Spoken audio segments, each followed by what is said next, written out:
Les amis, aujourd'hui avec Black, on revient sur ce qu'il faut retenir de ce premier jour. Nos équipes coup de cœur, les plus gros flops. On fera un 11 chacun avec les joueurs qui nous ont marqués dans cette phase de poule. Et bien sûr, on fera nos pronostics pour la suite de la compétition. Alors installez-vous confortablement, prenez votre maillot préféré et c'est parti pour le grand récap de la Coupe du Monde 2026. Du coup, on passe au 11. On va composer un 11 chacun pour vous expliquer un peu. Donc tac. Et on va passer sur une nouvelle page avec la petite transition insane. Waouh. Waouh. My God. Insane. Waouh. Moi j'ai envie de mettre Livakovic Ok. en gardien dans mon petit 11. Il m'a beaucoup impressionné pendant ce match. Alors oui, ils perdent 4-2. Mais frérot, L'Angleterre. Mec, mais c'est le meilleur match. Frérot, C'est le meilleur match. C'est un truc de fou ce qu'il nous a sorti.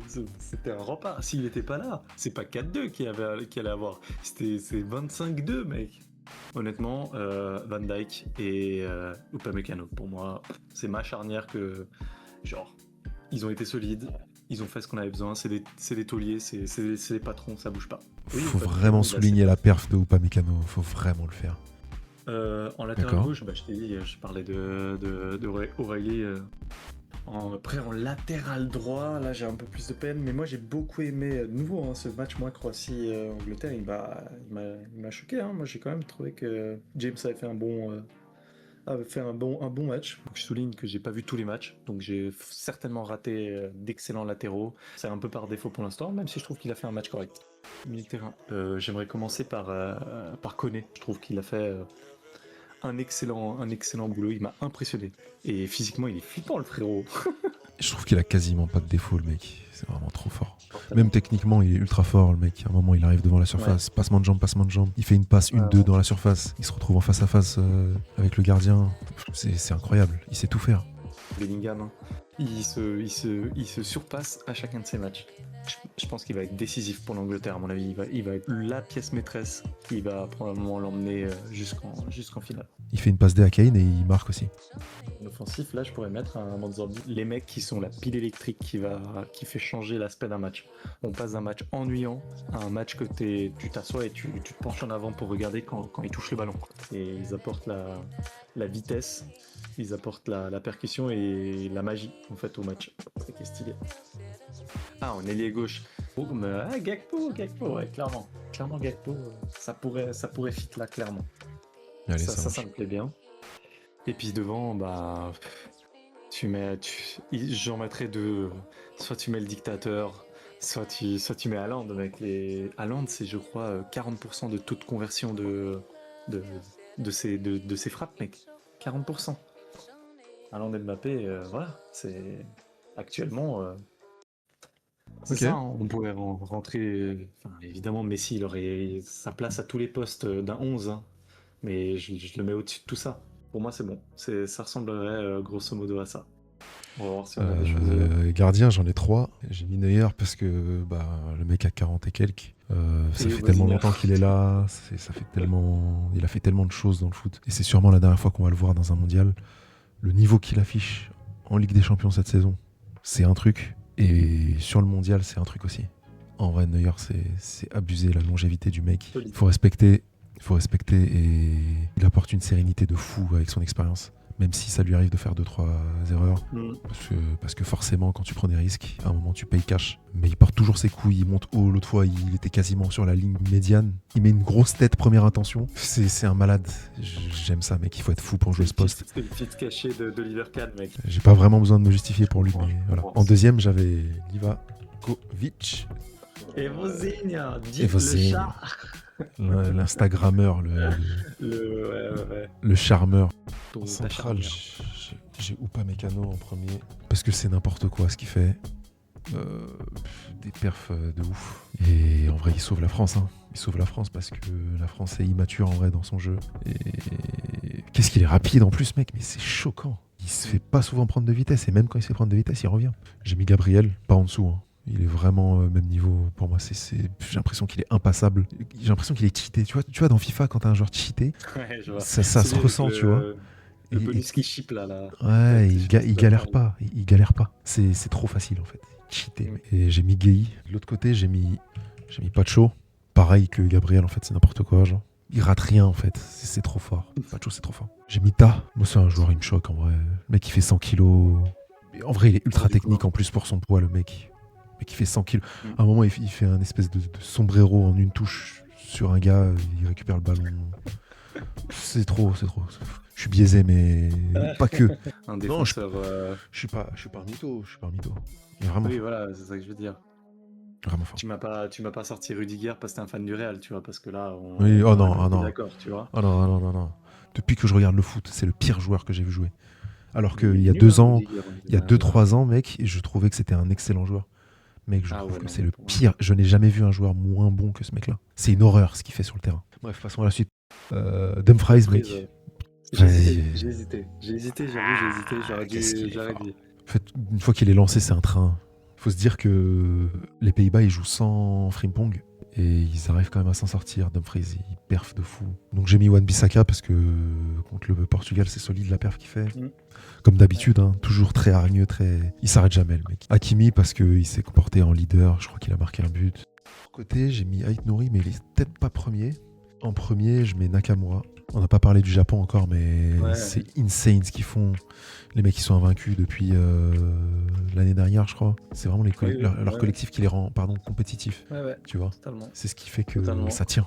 C'est ce qui fait que ça tient parce qu'individuellement, c'est pas forcément les joueurs les plus forts, même si techniquement ils sont très bons et que dans le pressing ils sont généreux. C'est vraiment le collectif qui rend ces joueurs meilleurs. En troisième, du coup, j'avais mis comme toi, O'Reilly. Parce que O'Reilly, quoi. Voilà. Mecha. C'est choquant ce qu'il fait. Ouais, c'est vrai, mais c'est bien. Mec, dans l'impact physique, c'est un énorme box-to-box. Le mec, tu le vois partout sur le terrain. Il a un volume de jeu qui est débile. Genre, il est partout. Et il réussit tout ce qu'il fait. Il récupère des ballons. C'est un des seuls dans son équipe à bouger absolument tout le monde. Et je connaissais pas. Hein. Je viens de découvrir là. Techniquement, c'est très très fort aussi. Il fait des grosses différences. Il casse des lignes avec ses passes. C'est très fort, j'adore. C'est devenu un de mes joueurs préférés. Par contre, c'est une perche pour un poids plume. Hein. Le gars, il est tout frêle. Mais il est grand. C'est pas l'impression. C'est pas l'impression qu'il donne. Hein. Il fait 1m90 pour 73 kg. What the fuck? C'est un espèce de Moussiala, quoi. C'est vrai, un petit peu. Waouh. Ouais. Ah ouais. Mais c'est vrai que j'avais pas cette impression quand on le voyait, tu vois. Bah du coup, même genre de profil, mais je pense que lui, il est un peu plus lourd. Gravenberch, mec. En dernier, sur ce slot, je vais mettre quand même ce mec-là. Il faut le dire. Parce que même si c'est une crapule, tout ce qu'on veut, en vrai, mec, la passe qu'il fait à Messi, qui casse 3 ou 4 lignes en une passe. Mais mon Dieu, mec. Il y a des passes de génie hein, comme ça qui sont. Mon Dieu. Et le pire, c'est que je pense même pas que ce soit du génie, c'est juste ce truc, cette espèce de lien qu'il y a avec Messi. À toujours le chercher du regard. En fait, Messi il se positionne quelque part sur le terrain et il y a un trait lumineux entre lui et le porteur du ballon. Et même s'il y a 3 lignes entre Messi et le porteur du ballon voit la ligne et il la tente. Parce que si Messi s'est mis là, c'est qu'il peut la voir. Waouh, connaît. Ouais. On en a déjà parlé, c'est trop fort. Il sait tout faire. Ayoub Bouadi, je pense que tout le monde en a assez parlé. Je sais même pas, 19. C'est n'importe quoi. C'est n'importe quoi, frère. Je crois que Qu'est-ce que tu racontes 19, il a 18 ans, mec. Aïe. Tu sais que le premier match, il a tellement bien joué que ça parlait déjà de le recruter au Real et tout. Bref, propre et intuitif à la fois. C'est fou, il a le foot dans le sang, ce joueur. En dernier milieu central, j'ai quand même mis Pedri. Je vais quand même mettre Bellingham en premier. Parce que c'est fort et il a une complémentarité plutôt avec son neuf. Olysée en deuxième. Faut se souvenir quand même que le mec, il est passé 10 et qu'il a continué de performer comme s'il était sur son côté, quoi. Ouais. Et en dernier MOC, j'ai mis un joueur que personne connaît. Enfin, que pas beaucoup de gens connaissent en tout cas. C'est un joueur du Paraguay. C'est un tout petit gars. Moi, je le connais parce qu'il jouait à Brighton. Ils étaient 10 contre 11 pendant 45 minutes et ils gagnaient 1-0. Ils se sont pas économisés une seule seconde. Et notamment ce petit gars-là. Je sais pas quelle taille il fait, mec, mais dans les impacts physiques, dans les duels. 73. 63 kilos, un truc du genre. Et il est plus petit. Il est plus petit que Joao Neves, mec. Et quand je te dis qu'il rentrait dans les joueurs, il les bougeait, il récupérait des ballons C'est pas Alors qu'il aurait Baptiste été. non, qui est au Paraguay. Ouais. Latéraux à la fin. Ouais, je crois que c'est la Turquie, mec. C'est Ouais, ça. c'est ça.